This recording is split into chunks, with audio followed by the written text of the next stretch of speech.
नमस्कार दोस्तों, the engineering class के यूट्यूब चैनल पर आपका हार्दिक स्वागत है। मैं भारत सिंह आपके लिए लेकर के नहीं आया हूँ भारतीय संविधान का बेहद ही इम्पोर्टेंट टॉपिक मूल अधिकार। मित्रों, हमने जो हमारी पिछली क्लासें जो शुरू की थी उसके बाद में जो हमारा अगला जो टॉपिक शुरू हो रहा है वो क्या शुरू हो रहा है? मूल अधिकार। हम मूल अधिकारों के एक बेसिक कॉन्सेप्ट है, यदि हम बात करें मूल अधिकारों की पृष्ठभूमि तो वहाँ से हम शुरू करते हैं। देखो, सबसे पहले हम बात करते हैं कि मूल अधिकार आए कहाँ से। तो सबसे पहले कि यदि हम बात करें मूल अधिकार, तो मूल अधिकार ब्रिटेन, जो ब्रिटेन है, ब्रिटेन के अंतर्गत 1215 ईस्वी में वहाँ का जो राजा था जॉन द्वितीय, उसने वहाँ की जनता को, वहाँ के किसानों को मैग्ना कार्टा के नाम से कुछ अधिकार प्रदान किए थे। इसे कहा जाता है ग्रेट चार्टर। इसे मित्रों क्या कहा जाता है? Great charter. ग्रेट चार्टर के नाम से ये मैग्ना कार्टा को प्रस्तुत किया गया था। इसके बाद में यदि हम बात करें कि मौलिक अधिकारों को लिखित रूप में कहाँ पर प्रदान किया गया था? लिखित रूप में। तो लिखित रूप में यदि कहीं पर दिए गए थे तो मौलिक अधिकार लिखित रूप में कहाँ पर दिए गए थे? अमेरिका में। कहाँ पर प्रदान किए गए हैं? अमेरिका में जो प्रदान किए गए थे 1789 से 1791 बिल ऑफ राइट्स के नाम से दिए गए थे। किस नाम से दिए गए थे? बिल ऑफ राइट्स के नाम से प्रदान किए गए थे। अब मित्रों, यहाँ पर देखने की बात है कि मौलिक अधिकारों की जननी या जन्मदाता, मौलिक अधिकारों का जन्मदाता, जो जन्मदाता है वो किसे कहा जाता है? यहाँ पर ब्रिटेन को कहा जाता है। देखो, दो क्वेश्चन है हमारे पास में कि मौलिक अधिकारों को सबसे पहले कहाँ पर दिए गए, किस देश में प्रदान किए गए थे? तो कौन से देश में प्रदान किए गए हैं? ब्रिटेन में। जबकि यदि हम देखें कि लिखित रूप में कहाँ पर प्रदान किए गए हैं, तो लिखित रूप में कहाँ पर प्रदान किए गए हैं? ये अमेरिका में। अमेरिका में कब प्रदान किए गए हैं? 1789 से 1791 बिल ऑफ राइट्स के नाम से प्रदान किए गए हैं। अब हमको देखना यह है कि भारत का जो संविधान है, भारत के संविधान में इन मौलिक अधिकारों को किस प्रकार के लिए प्रदान किया गया है। यह भारत के संविधान के लिए, भारत के लिए मौलिक अधिकारों की सबसे पहले मांग किसने की है, कब की है और किस आधार पर मांग की है, उन सभी के ऊपर हम थोड़ी सी यहाँ पर चर्चा करेंगे। तो यदि हम देखें कि भारत के संविधान में मौलिक अधिकारों की सर्वप्रथम मांग कब की गई थी? तो सर्वप्रथम जो मांग की गई थी वो 1895 में की गई थी। कब मांग की गई थी मित्रों? 1895 में। और मांग करने वाला जो व्यक्ति है वो कौन है? बाल गंगाधर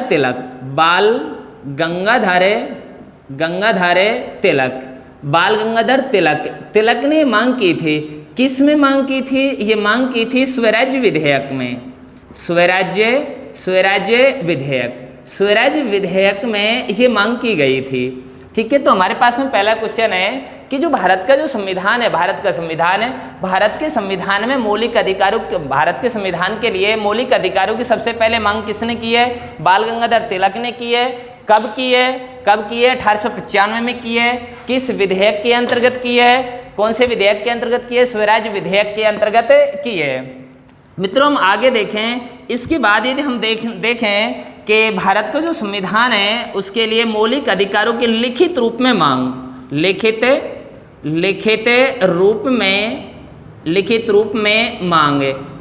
रूप में मांग किसने की है?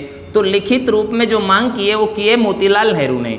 किसने की है? मोतीलाल नेहरू ने। और मोतीलाल नेहरू ने मांग कब की है? 1928 नेहरू रिपोर्ट के अंतर्गत है। किसके अंतर्गत की है? नेहरू रिपोर्ट के अंतर्गत ये मांग की है। देखो, हमारे सामने अब तक दो क्वेश्चन है, अच्छे क्वेश्चन है कि सबसे पहले भारत के लिए मौलिक अधिकारों की मांग किसने की है? बाल गंगाधर तिलक ने की है। कब की है? 1895 में की है। किस विधेयक के अंतर्गत की है? स्वराज्य विधेयक के अंतर्गत की है। दूसरी यदि हम बात करें लिखित रूप में मांग किसने की है, तो मोतीलाल नेहरू ने की है। कब की है? 1928 में की है। किसके अंतर्गत की है? नेहरू रिपोर्ट के अंतर्गत की है। अब देखो, आगे समझने की बात यह है कि जो कांग्रेस है, कांग्रेस ने ऐसी मांग कब की है, यानी मौलिक अधिकारों की मांग कांग्रेस ने कब की है, कांग्रेस पार्टी ने कब की है? तो कांग्रेस पार्टी ने 1931 कराची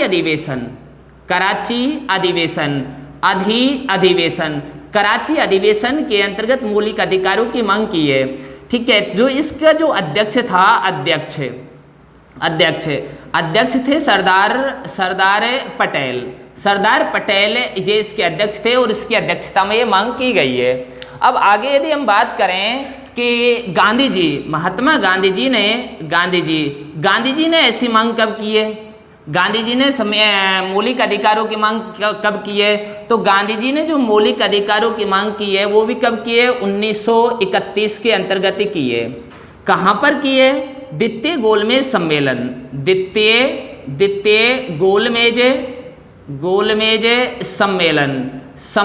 के अंतर्गत ये मांग की है। ठीक है मित्रों, अब तक देखो ये हमारे अच्छे क्वेश्चन मिल रहे हैं कि कांग्रेस ने मौलिक अधिकारों की मांग कब की है। तो कांग्रेस पार्टी है उसने मौलिक अधिकारों की मांग 1931 कराची अधिवेशन उसकी अध्यक्षता कौन कर रहा है? सरदार पटेल जी कर रहे हैं। और गांधी जी ने मौलिक अधिकारों की मांग कब की है? 1931 में की है। कहाँ पर की है? द्वितीय गोलमेज सम्मेलन के अंतर्गत ये मांग की गई है। देखो यदि हम आगे देखें कि जो भारत का जो संविधान है इसके अंतर्गत जो मौलिक अधिकार आ रहे हैं वो किस समिति की सिफारिश के आधार पर आ रहे हैं? तो एक समिति है जिसका नाम है तेग बहादुर सप्रू समिति की अनुशंसा, तेग बहादुर सप्रू समिति की अनुशंसा। और इस समिति की यदि बात करें तो ये 1945 है, 1945। और 1945 के अंतर्गत जो समिति थी इसकी सिफारिश पर भारत के संविधान में मौलिक अधिकार जोड़े गए थे, मौलिक अधिकार जोड़े गए थे। तो देखो हमारे पास में एक अच्छा क्वेश्चन है कि भारत का जो संविधान है उसके अंतर्गत जो मौलिक अधिकार जो जोड़े गए हैं वो किस समिति की सिफारिश के आधार पर जोड़े गए हैं? तो कौन सी समिति है? तेग बहादुर सप्रू समिति की सिफारिश 1945 के अंतर्गत ये जोड़े गए थे।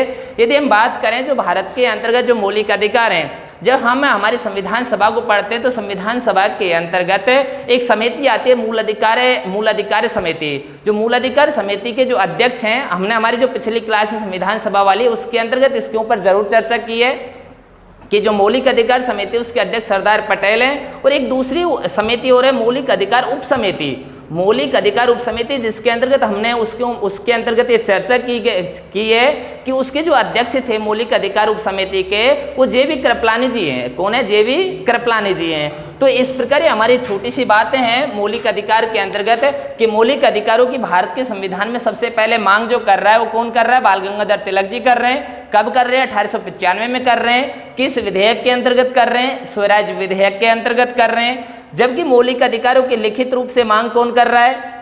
मोतीलाल नेहरू कर रहा है। कब कर रहा है? 1928 में कर रहा है। किसके अंतर्गत कर रहा है? नेहरू रिपोर्ट के अंतर्गत कर रहा है। कांग्रेस ने ये मांग कब की है? कराची अधिवेशन के अंतर्गत 1931 में की है। किसकी अध्यक्षता में की है? सरदार पटेल जी की अध्यक्षता में की है। कांग्रेस के बाद में यदि हम देखें कि गांधी जी जो है महात्मा गांधी जी उन्होंने संविधान के अंतर्गत मौलिक अधिकारों की मांग कब की है? द्वितीय गोलमेज सम्मेलन 1931 के अंतर्गत की है। जबकि भारत का जो संविधान है उसमें यदि हम देखें कि मौलिक अधिकारों को किस समिति की अनुशंसा पर जोड़ा गया है, तो कौन सी समिति की अनुशंसा पर जोड़ा गया है? तेग बहादुर सप्रू समिति की अनुशंसा पर जोड़ा गया है। अब मित्रों हमको जो पढ़ना है भारत का जो संविधान है उसके अंतर्गत मौलिक अधिकारों के ऊपर कुछ विशेष चर्चाएं करनी है कि मौलिक जो अधिकार हैं ये भारत के संविधान में किस प्रकार जोड़े गए हैं, कौन से भाग के अंतर्गत हैं, कितने अनुच्छेदों के अंतर्गत मौलिक अधिकार आते हैं। देखिए मित्रों, तो हम देखते हैं हमारे भारत के संविधान का एक महत्वपूर्ण भाग है जिसका नाम है भाग 3। कौन सा भाग है? भाग 3। और भाग 3 में यदि हम देखें तो भाग 3 में आते क्या हैं? मौलिक अधिकार, मूल अधिकार। ठीक है, मूल अधिकार कौन से भाग के अंतर्गत आए? भाग 3 के अंतर्गत आए। कितने अनुच्छेदों के अंतर्गत आते हैं? अनुच्छेद संख्या 12 से 35। अनुच्छेद संख्या 12 से 35 के अंतर्गत क्या रहे, मौलिक अधिकार हैं। देखते हैं जो मौलिक अधिकार हैं, मौलिक अधिकार ये कहाँ से प्रभावित हैं। सबसे पहला क्वेश्चन है कहाँ से प्रभावित हैं, तो ये अमेरिका के संविधान से प्रभावित हैं। अमेरिका से प्रभावित हैं।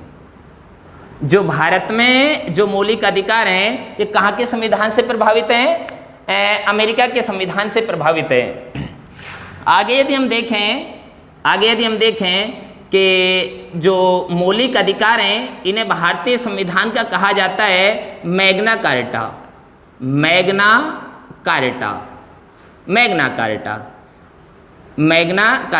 इन्हें कहा जाता है भारतीय लोकतंत्र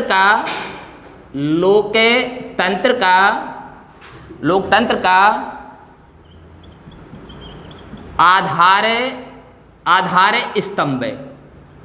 आधार स्तंभ। जो मौलिक अधिकार हैं ये नकारात्मक हैं, वाद योग्य हैं तथा इनके हनन की दशा में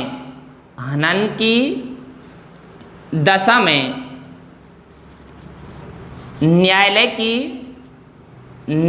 की शरण में जा सकते हैं। देखो एक बार इतने समझते हैं कि जो मौलिक अधिकार हैं ये भारतीय संविधान के इनको क्या कहा जाता है, मैग्ना कार्टा। जो मौलिक अधिकार हैं इन्हें भारतीय लोकतंत्र का आधार स्तंभ भी कहा जाता है। ये मौलिक अधिकार जो हैं ये नकारात्मक हैं, वाद योग्य हैं तथा इनके हनन की दशा में, यदि मौलिक अधिकारों का हनन होता है तो हम न्यायालय की शरण में जा सकते हैं। हम सीधे ही सर्वोच्च न्यायालय की शरण में जा सकते हैं, या फिर हम ये कहें कि सुप्रीम कोर्ट की शरण में जा सकते हैं, हम हाई कोर्ट की शरण में भी जा सकते हैं। और जो मौलिक अधिकार हैं भारत में, जो मौलिक अधिकार लिए गए हैं कहाँ के संविधान से प्रभावित हैं, अमेरिका के संविधान से प्रभावित हैं। जो मौलिक अधिकार हैं इनके ऊपर और हम चर्चा करें तो मौलिक अधिकारों को जो डॉक्टर अम्बेडकर जी हैं, अम्बेडकर जी ने इनको कहा था भारतीय संविधान का सबसे प्रकाशमान भाग।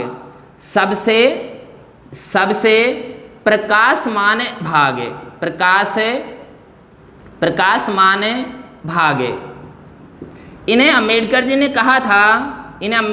कहा था भारतीय संविधान का सबसे अलौकिक भाग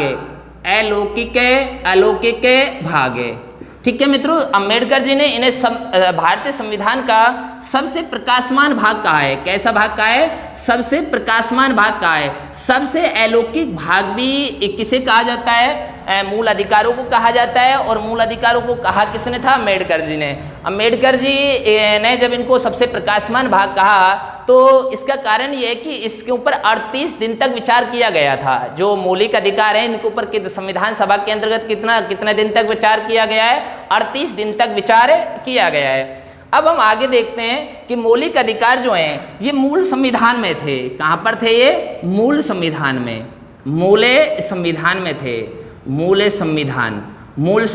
में थे। अब बात यह है, मूल संविधान में मौलिक अधिकार थे तो कितने मौलिक अधिकार प्रदान किए गए थे भारतीय नागरिकों के लिए। कितने मौलिक अधिकार प्रदान किए गए थे, 7 मौलिक अधिकार प्रदान किए गए थे। मौलिक अधिकार कितने मौलिक अधिकार प्रदान किए गए थे, 7 मौलिक अधिकार प्रदान किए गए थे। लेकिन वर्तमान में देखें, यदि हम वर्तमान की चर्चा करें, तो वर्तमान में जो मौलिक अधिकार हैं उनकी संख्या कितनी है, 6। कारण क्या है, कारण यह है कि 44वां संविधान संशोधन होता है। 44वां संविधान संशोधन और 44वां संविधान संशोधन कब होता है, 1978 के अंतर्गत संपत्ति का मौलिक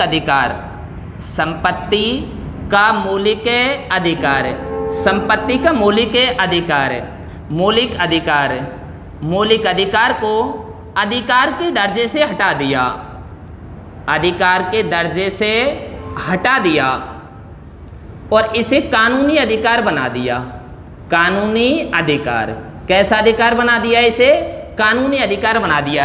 यानी कहने की बात यह है कि जो भारत का जो संविधान है, मूल संविधान में भारतीय नागरिकों को 7 मौलिक अधिकार प्रदान किए गए थे, लेकिन एक 44वां संविधान संशोधन होता है और 44वां संविधान संशोधन हो कब रहा है? 1978 में, जिसके अंतर्गत जो संपत्ति का मौलिक अधिकार है उसे मौलिक अधिकार के दर्जे से हटाया और उसे कानूनी अधिकार बना दिया।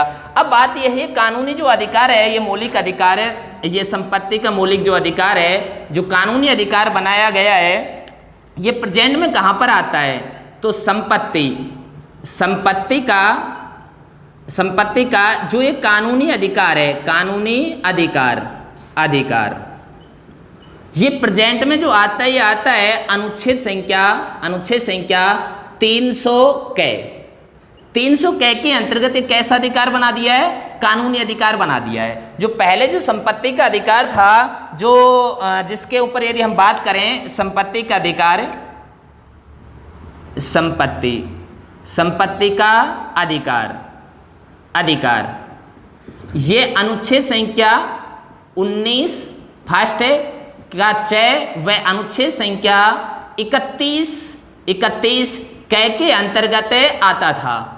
देखो मित्रों, ये हमारी पूरी बातें होती है संपत्ति के अधिकार के, कि जो संपत्ति का अधिकार है पहले अनुच्छेद संख्या 19 एक का च व अनुच्छेद संख्या 31 कै के अंतर्गत आता था, जिसे वर्तमान में 44वें संविधान संशोधन 1978 के द्वारा हटाकर एक कानूनी अधिकार बना दिया। और कानूनी अधिकार कौन से अनुच्छेद के अंतर्गत डाल दिया? इसको अनुच्छेद संख्या 300 कै के अंतर्गत डाल दिया है। एक बार हम वापस देखें हमारे भाग 3 को। जो भाग 3 है उसके अंतर्गत मौलिक अधिकार हैं, कितने अनुच्छेदों के अंतर्गत आ रहे हैं? 12 से 35 सभी अनुच्छेदों के ऊपर हम चर्चा करेंगे। अनुच्छेद 12 के ऊपर भी चर्चा करेंगे, 13 के ऊपर भी करेंगे, 14, 15 जो भी जितने भी अनुच्छेद हैं सभी के ऊपर चर्चा करेंगे। जो मौलिक अधिकार हैं ये भारत ने लिए कहाँ से? अमेरिका से। देखो मित्रों, ध्यान रखना, थोड़ा सा एक क्वेश्चन समझना है यहाँ पर दोस्तों, कि जब एक क्वेश्चन आए कि मौलिक अधिकारों की जननी किसे कहा जाता है, तो ध्यान दें, हमने आपको बताया है अभी पीछे कि 1215 मैग्ना कार्टा ब्रिटेन, तो मौलिक अधिकारों की जननी तो है ब्रिटेन,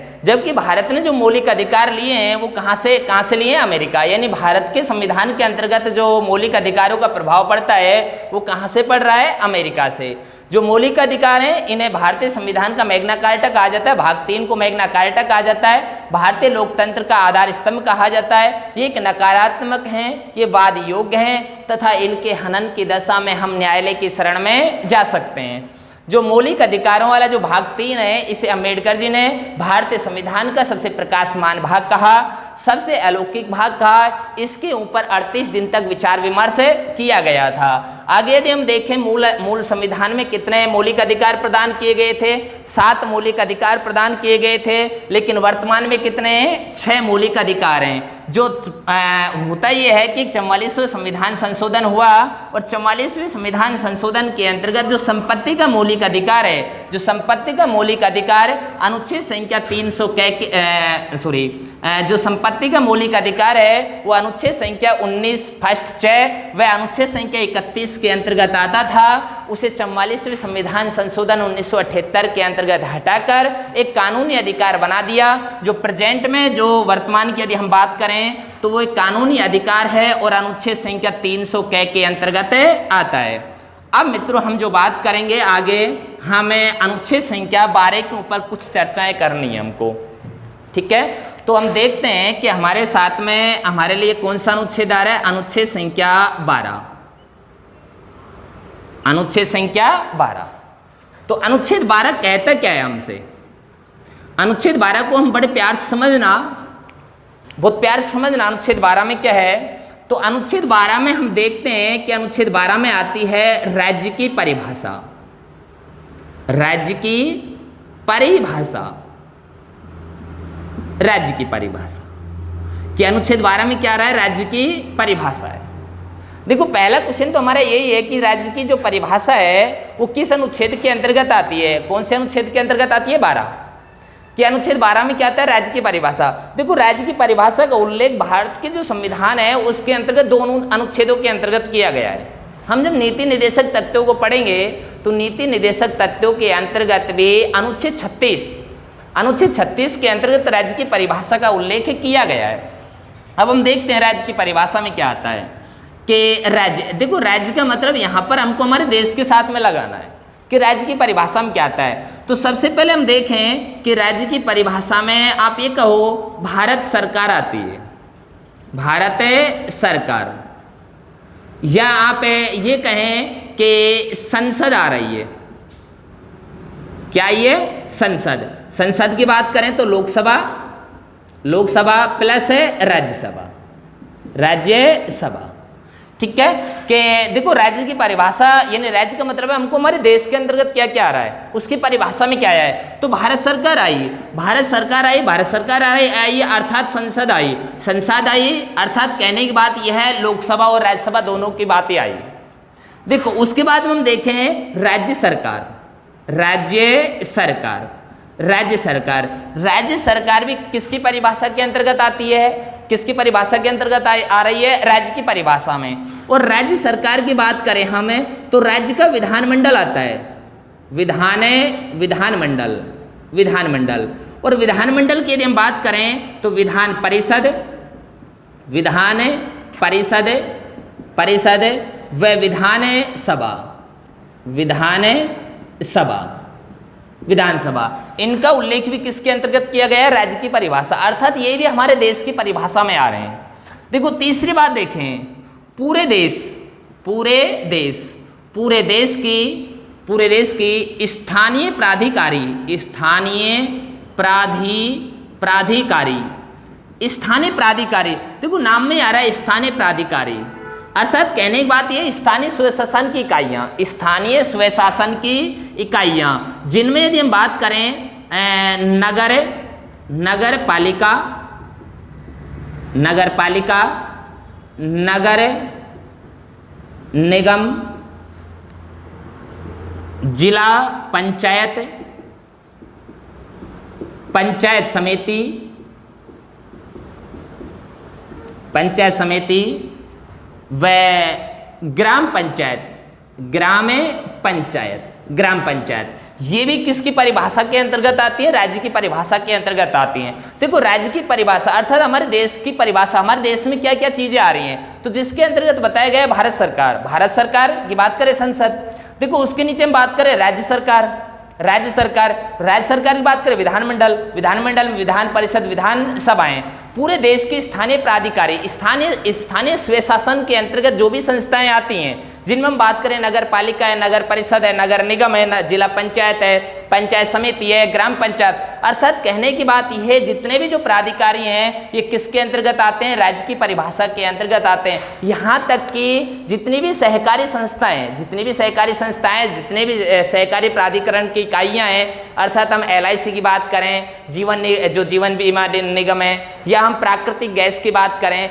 ये जितनी भी इकाइयाँ होती हैं सभी किसकी परिभाषा के अंतर्गत आती हैं, राज्य की परिभाषा के अंतर्गत आती हैं। ये हमारा अनुच्छेद 12 है। अनुच्छेद 12 में क्या पढ़ा है हमने, राज्य की परिभाषा। राज्य की परिभाषा हम देखो आप ऐसे करें कि 3 स्तर बनाएं, एक सबसे ऊपर भारत सरकार, उसके बाद में हम राज्य सरकार, उसके बाद में हमारे स्थानीय स्वशासन की जो इकाइयां हैं वो सभी राज्य की परिभाषा के अंतर्गत आती हैं। भारत सरकार के अंतर्गत संसद आ गया है, राज्य के विधानमंडल के राज्य सरकार के अंतर्गत विधानमंडल आ गया है, और स्थानीय प्राधिकारियों के अंतर्गत नगर पालिका, नगर निगम, जिला पंचायत, पंचायत समिति या ग्राम पंचायत, ये जितने भी इकाइयां हैं किसकी परिभाषा के अंतर्गत आती हैं, राज्य की परिभाषा के अंतर्गत आती हैं।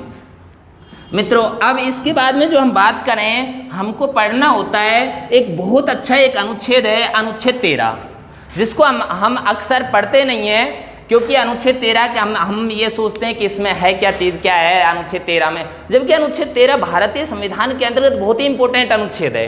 देखो हम देखते हैं अनुच्छेद 13 में क्या बातें हैं। अनुच्छेद संख्या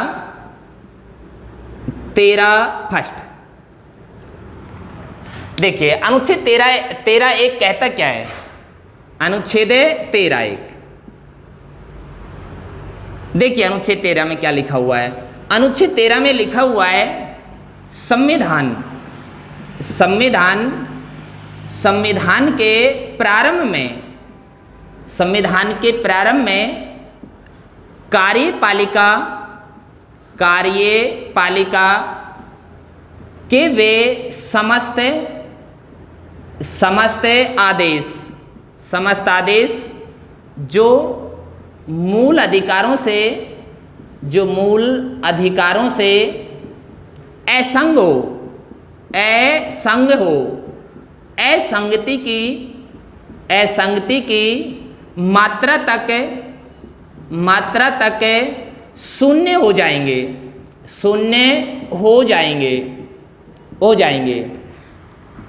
देखिए हम समझेंगे अभी क्या बात लिखी हमने कि संविधान के प्रारंभ में कार्यपालिका के वो समस्त आदेश जो मूल अधिकारों से असंग है, असंगति की मात्रा तक शून्य हो जाएंगे। हम इसको कहते हैं अधिहरण का सिद्धांत। अधिहरण का सिद्धांत है या हम इसको कहते हैं थ्योरी ऑफ एक्लिप्स का सिद्धांत है। एक्लिप्स का सिद्धांत देखो बहुत ही इंपॉर्टेंट अनुच्छेद है। हम पढ़ेंगे, अभी आगे भी पढ़ेंगे, 13(2) को भी पढ़ेंगे। वो क्या कहता है, एक बार हम इसको समझे। 13(1) कह क्या रहा है, देखो संविधान के प्रारंभ में, अब आपको ये समझना ही है कि संविधान का प्रारंभ कब हो रहा है, 26 जनवरी 1950।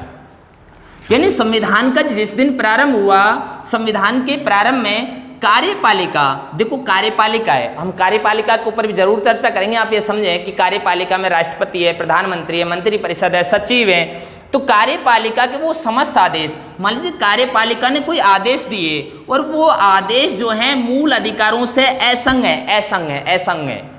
देखो एक संग है, एक यहाँ पर क्या रहा है, असंग है, यानी उनके विपरीत हैं। यदि वो असंग है तो असंगति की मात्रा तक जो कार्यपालिका ने जितने भी वो आदेश दिए हैं वो शून्य हो जाएंगे। शून्य का मतलब है वो समाप्त हो जाएंगे, मूल अधिकार समाप्त नहीं होंगे। जो कार्यपालिका ने जो आदेश दिए वो समाप्त होंगे यहाँ पर। तो इसी को जो कहा गया है वो क्या कहा गया है, अधिहरण का सिद्धांत, या इसको क्या कहते हैं, थ्योरी ऑफ एक्लिप्स का सिद्धांत। अब आपके सामने एक सीधा से क्वेश्चन आएगा कि अधिहरण का सिद्धांत कौन से अनुच्छेद के अंतर्गत है, तो अधिहरण का सिद्धांत अनुच्छेद संख्या 13 फर्स्ट के अंतर्गत है। थ्योरी ऑफ एक्लिप्स का सिद्धांत कौन से अनुच्छेद के अंतर्गत है, अनुच्छेद संख्या 13(1) के अंतर्गत है। देखो बहुत अच्छी बातें हैं, आप इनसे डरो मत, इनको थोड़ा सा समझने का प्रयास करें कि 13(1) कह क्या रहा है। 13(1) आपसे कह रहा है कि संविधान का प्रारंभ, जिस दिन हमारा संविधान बना तो कार्यपालिका ने कोई आदेश दिए, कोई भी आदेश दिए, कार्यपालिका ने जो आदेश दिए हैं वो मूल अधिकारों से असंग हैं। यदि वो मूल अधिकारों से असंग है तो कार्यपालिका ने जो आदेश दिए हैं वो शून्य हो जाएंगे। शून्य का मतलब है वो समाप्त हो जाएंगे, मूल अधिकार समाप्त नहीं होंगे, वो आदेश समाप्त हो जाएंगे। इसी को हम क्या कहते हैं, अधिहरण का सिद्धांत या थ्योरी ऑफ एक्लिप्स का सिद्धांत है। ठीक है, कोई परेशानी 13(1) में। अब हम देखते हैं कि अनुच्छेद संख्या हमारे पास में जो 13(2) है वो क्या कह रहा है। तो 13(2) को थोड़ा सा समझें, बहुत अच्छा अनुच्छेद है 13(2). जैसे 13(1) था उसी प्रकार अनुच्छेद संख्या 13(2) है, 13(2). ठीक है, तो 13(2) को समझो, 13(2) क्या कह रहा है।